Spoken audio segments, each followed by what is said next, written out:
G'day everyone, that slot car guy here. I know the world's gone a bit crazy, we're all locked in our houses, so today I thought I'll rip out some old school slot cars that I've got and do a quick review on them, just to see how far we've come in the slot car world. In front of me you'll see a Matchbox X SCX sealed, well, almost sealed, but behind that is a very iconic car from the 80s, so let's have a quick look. I'll let the flap fall down. So there we have the Audi Quattro 4-wheel drive in the silver with the 4 rings. As you can see, it's a pretty mint in box. I have taken this thing for a spin around the track before, but I'll take it out of the box and we'll have a look and see how these things used to be made. Look at that, the Audi Quattro 4-wheel drive by SCX in conjunction with Matchbox. Now, we'll have a look at how this thing was made back in, I believe this was made in potentially the 80s or the 90s, I believe it was the 80s. And as you can see, the box behind it is quite old as well, and this whole little flappy thing at the front obviously was to hide the car behind it. But we're here to talk about the Audi, so let's have a quick look at how this thing was made and some detail on the car itself. So first things first, let's look at just the quality of the decals. Just keep in mind this is an older car. So we've got the Audi 4 rings, as you can see down the side. The Omega 2 sticker. Got some Dunlop stickers on the front of the bonnet. Phillips car system. So these are all stick-ons. These are all stickers.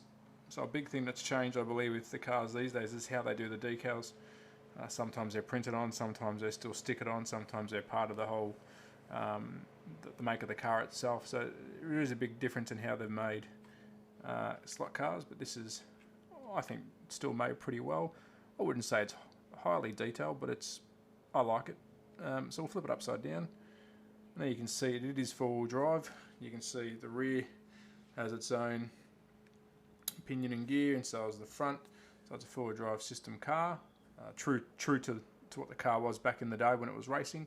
If you don't know much about the car, and I'm not going to try and give a history on this car itself, search it on Google and you'll get some videos of it going around the track and hear the engine, etc. But I believe it's twin turbo, but it sounds quite good. You can use it on Forza and all those other racing games.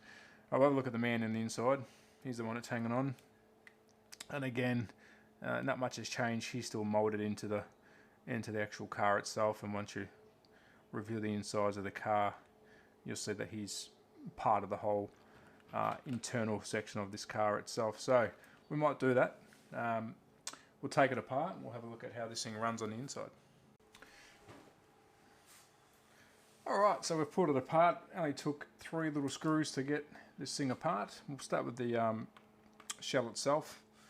And again, as I said before, you'll see that the interior hasn't really changed in how they make these cars. So we'll flip it over and you can see the whole entire internal pod. And that's pretty much how they make slot cars still today, incorporating all the detail on the inside. That just gets attached to the top of the car. So yeah, that's still pretty basic, but all in all pretty good. I haven't seen a new make of this yet. I don't know if anyone does make a remake of this car, but I hope they do. Alright, now the fun part. Let's have a look at this sucker. So as you can see, it is 4-wheel drive. So it's got 2 shafts running out of the inline motor. The rear's got a shorter shaft that traditionally connects to the rear, and then there's a longer shaft at the front. Excuse my hands, that attaches to the front. Just trying to get the best view. So you can see when I spin front and back, she spins. This is running full lights, so rear lights and front lights. And in today's 4-wheel drive cars, normally you'll see they're belt driven. So this is quite unique to see this, and I don't think there's as many 4-wheel drive cars these days. So again, very basic. You can't change the motor pod. You can't go from sine wider to inline. This is an inline motor, and that's how it's going to stay. Can't run a digital chip unless you drill holes, but I don't really recommend it on the older cars because that is too good. So that is it. Recommend if you do find them. There's a couple on eBay still now. I can't remember how much I picked this up for, but not too expensive. But I thought I'd just have a bit of a look at some of the older cars that I have. If you want to see this thing go around the track, hit me up in the comments and I'll take it for a spin. But it's quite a good car. I'm a big Audi fan. I'm a big touring car fan. So yeah, check it out. So thanks for watching. Hit me up on Instagram at @ThatSlotCarGuy, where I do pictures of my cars and sometimes post videos of other stuff. But yeah, be safe, take care, have fun.